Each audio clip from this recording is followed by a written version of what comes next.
अपने दर्शकों को न्यूज रूम से भी हम बड़ी खबर दे दें क्योंकि पल पल हमारे पास अपडेट आ रहा है और इस बीच जो अल जजीरा के मुताबिक अगर हम बात करें तो ईरान के कई शहरों में एक साथ धमाकों की आवाज सुनी गई है। सिर्फ तेहरान में धमाका नहीं हुआ है बल्कि ईरान के दूसरे शहरों को भी निशाना बनाया गया है। 2 मिनट पहले की ये बड़ी खबर इस वक्त हम अपने दर्शकों को दे रहे हैं कि पूरे ईरान में ईरान के अलग अलग शहरों में धमाकों की आवाजें सुनी गई हैं। इसके अलावा एक और बड़ी खबर इराक से आ रही है। इस हमले के बाद इराक ने भी अपना एयर स्पेस बंद कर दिया है। फौरन एहतियातन ये कदम इराक ने उठाया है और इराक ने अपने तमाम एयर स्पेस फिलहाल बंद कर दिए हैं और इराक ने इससे पहले भी कहा था कि ईरान पर अटैक करने के लिए वो अपने एयर स्पेस को इस्तेमाल नहीं होने देगा। इस बीच एक और बड़ी खबर आ रही है। जिस तरह से हम बात कर रहे थे ये खबर भी अब एक तरह से साफ हो गई है कि इस हमले में अमेरिका भी इजराइल के दरअसल साथ एक तरह से है क्योंकि अब इसकी पुष्टि कहीं ना कहीं होती हुई दिख रही है। कई जगहों से और कई सोर्सेस से खबर आ रही है कि ये हमला सिर्फ इजराइल ने नहीं किया है बल्कि इजराइल और अमेरिका दोनों ने एक साथ मिलकर यानी संयुक्त तौर पर मुश्तरका तौर पर यह बड़ा अटैक किया गया है। तो पूरे मशरिक़ वस्ता में आप देखिए जैस्मिन कि सिर्फ इसका असर ईरान पर नहीं पड़ेगा बल्कि इस हमले का असर पूरे मिडिल ईस्ट पर भी पड़ेगा। चाहे वहां लेबनान की बात करें, सीरिया की बात करें, इराक की बात करें, ईरान की बात करें या फिर थोड़ा सा और आगे बढ़ते हैं सऊदी अरब की बात करें या फिर तुर्की की बात करें, इन सब पर दरअसल अब इसका असर पड़ने वाला है। जैस्मिन अब जो इस्लामिक कंट्रीज हैं उनका क्या कुछ रुख होगा? आपको याद होगा कि कुछ दिन पहले इस्लामिक कंट्रीज ने यह कहा था कि ईरान के ऊपर अटैक करने के लिए वो अपने एयर स्पेस का इस्तेमाल नहीं होने देंगे या फिर अपने एयरबेस का इस्तेमाल नहीं होने देंगे। कतर ने भी यही बात दरअसल कही थी लेकिन अब जब यह हमला हो चुका है, अब जंग एक तरह से शुरू हो चुकी है, अब इजराइल और अमेरिका मैदान में उतर चुके हैं और बड़ी तबाही शुरुआती तौर पर जो जानकारी निकल कर आ रही है कि बड़ी तबाही तेहरान के अंदर हुई है। ईरान के कई शहरों में एक साथ दरअसल यह हमला किया गया है और कई शहरों से धमाकों की आवाजें आ रही हैं। तो ऐसे में अब ईरान का पलटवार क्या होगा? ईरान जवाब किस तरह से देगा? आपको जैस्मिन याद होगा कि इससे पहले जो 12 दिनों की जंग चली थी, जब इजराइल ने अचानक हमला किया था तो ईरान ने काफी देर के बाद उस हमले का जवाब दिया था, लेकिन जो जवाब दिया था, जो हमला ईरान की तरफ से किया गया था वो बहुत जोरदार हमला था। ऐसे में क्या ईरान ने फिर कोई अलग रणनीति बनाई है? ईरान ने फिर कोई अलग मैकेनिज्म दरअसल तैयार किया है इस पूरी जंग को लेकर, इस लड़ाई को लेकर? क्योंकि ईरान भी जान रहा है कि सामने दुश्मन जो है वो बहुत ताकतवर है, यानी अमेरिका और इजराइल से लड़ना इतना आसान ईरान के लिए नहीं है। बिल्कुल बिल्कुल। और अबू यहाँ पर ईरान भी चुप तो नहीं बैठने वाला है क्योंकि ईरान की तरफ से भी ये कहा जा रहा है बार बार कि ईरान इसका बदला तो जरूर लेगा और कितने जल्दी लेगा, कब लेगा, हर कोई अब इसी का इंतजार कर रहा है। इस बीच अब मिडिल ईस्ट में जिस तरह की स्थिति इस वक्त पैदा हुई है इस स्ट्राइक के बाद, मिडिल ईस्ट में तनाव पहले से ही था। ऐसे में ये तनाव अब पूरी तरह से चरम पर है और बड़ी बात यह है कि इसका एक तरह से इजराइल के ऊपर अमेरिका का हाथ होना ये एक सबसे बड़ा फैक्टर है इस तनाव का मिडिल ईस्ट में जो इस वक्त पनपा। बिल्कुल जैस्मिन, देखिए दरअसल पूरा ये मामला कहीं ना कहीं न्यूक्लियर और एटमी हथियारों को लेकर था।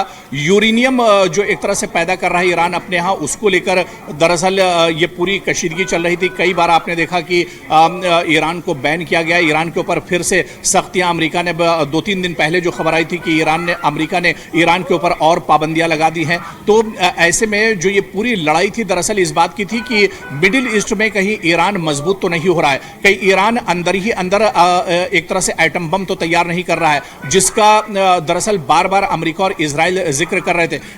और यहां पर जैस्मिन इसे इस तरह से भी समझना होगा क्योंकि मिडिल ईस्ट में अगर ईरान से सबसे ज्यादा किसी को खतरा है तो वो इजराइल को है और इसी वजह से इससे पहले जो हमला इजराइल ने किया था वो यही कहते हुए हमला किया गया था कि ईरान दरअसल यूरेनियम अपने यहां पैदा कर रहा है।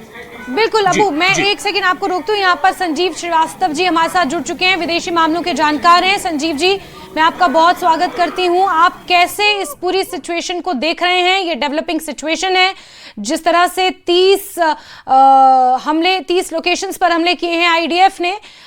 हर किसी की निगाहें अब ईरान पर टिकी हैं कि वो किस तरह रिटेलिएट करता है। सर था और इसकी जो आशंका है वो पहले से ही लगातार व्यक्त की जा रही थी। और जाहिर है कि ईरान के ऊपर यूनाइटेड स्टेट्स ऑफ अमेरिका ने लगातार एक दबाव बना करके रखा हुआ था, एक मैक्सिमम प्रेशर कैंपेन के तहत। और ईरान की जो आंतरिक अस्थिरता वाली स्थितियां हाल के समय में जो दिखी, चाहे वो जो आर्थिक विषयों को लेकर के वहां पर जो बड़ा विरोध प्रदर्शन हुआ, उसके पहले महिलाओं के अधिकारों को लेकर के भी जो वहां पर एक असंतोष रहता है, उन सारी स्थितियों को अमेरिका और इजराइल अधिक से अधिक अपने लिए एक्सप्लॉइट करने के लिए और इस्लामिक रिजीम के ऊपर दबाव बनाने के लिए उन्होंने एक मैक्सिमम प्रेशर बना करके रखा था। और एक बातचीत जरूर चल रही थी, लेकिन उस बातचीत में मैं आपके दर्शकों के लिए जैस्मीन जी बताना चाहता हूं कि जो 3 शर्तें थी, जो पहला ये था कि यूरेनियम एनरिचमेंट प्रोग्राम को आपको बंद करना होगा।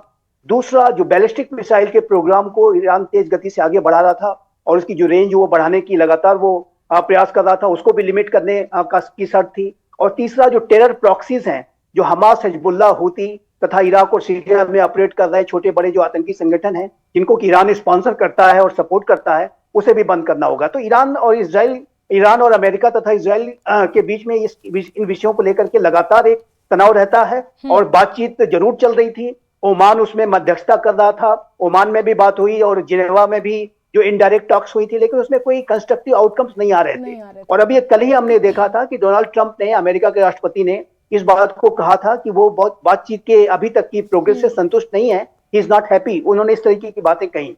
तो ऐसे में इस तरीके के हमले की संभावनाएं लगातार बनी हुई थी, लेकिन ये जो वर्तमान की स्थिति है, वो उसमें जो इस हमले की जो शुरुआत है वो इजराइल ने अवश्य की है। लेकिन मेरे असेसमेंट के मुताबिक इस तरीके के इजरायली हमले के में अमेरिका का भी कोलैबोरेशन हो सकता है, हालांकि इसमें अभी इसकी पुष्टि होने बाकी है। नहीं सर, इसकी पुष्टि हुई है संजीव सर, इसकी पुष्टि हुई है अमेरिका के ऑफिशियल ट्विटर हैंडल से।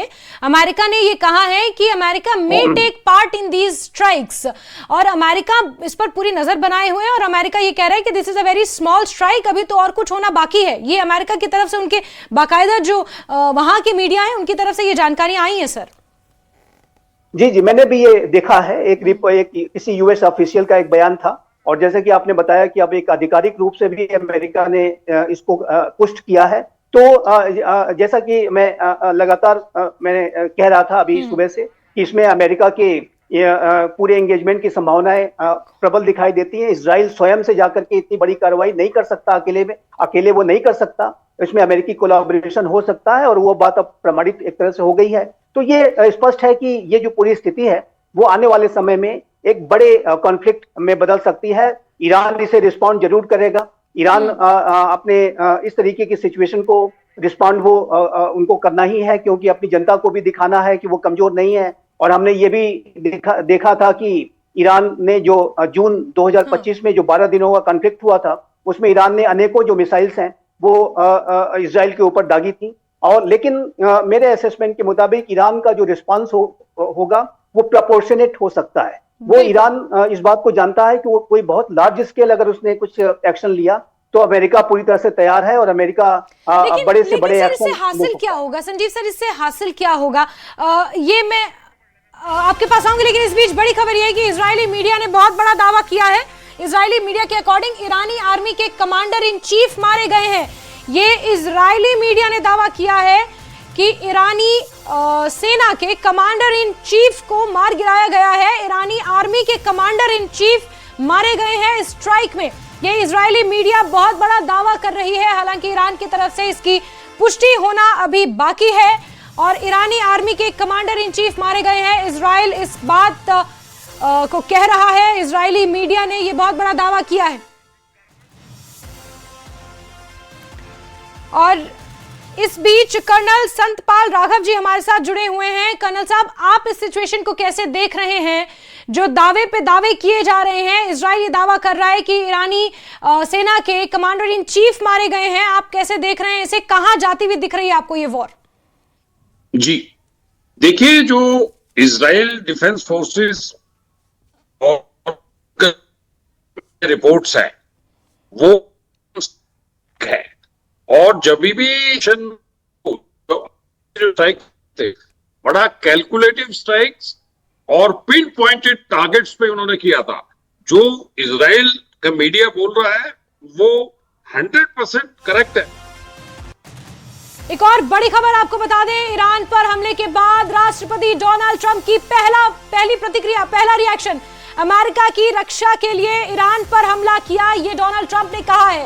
ईरान पर हमले के बाद ट्रंप का ये पहला बयान है, पहला रिएक्शन। आपको बता रहे हैं अमेरिका की रक्षा के लिए ईरान पर हमला किया गया है, ये अमेरिका की तरफ से दावा किया गया। राष्ट्रपति डोनाल्ड ट्रंप ने ये बड़ी बात कही है। उन्होंने कहा है कि US military has begun major combat operations in Iran, यानी कि बड़े हमले, बड़े ऑपरेशंस की शुरुआत ईरान पर कर दी गई है। Objective is to eliminate imminent threats from Iranian regime. तो जैसा कि पहले भी रक्षा विशेषज्ञों का मानना है कि ये पूरी कवायद रिजीम चेंज के लिए हो रही है, ईरान में रिजीम चेंज के लिए ये पूरी कवायद हो रही है।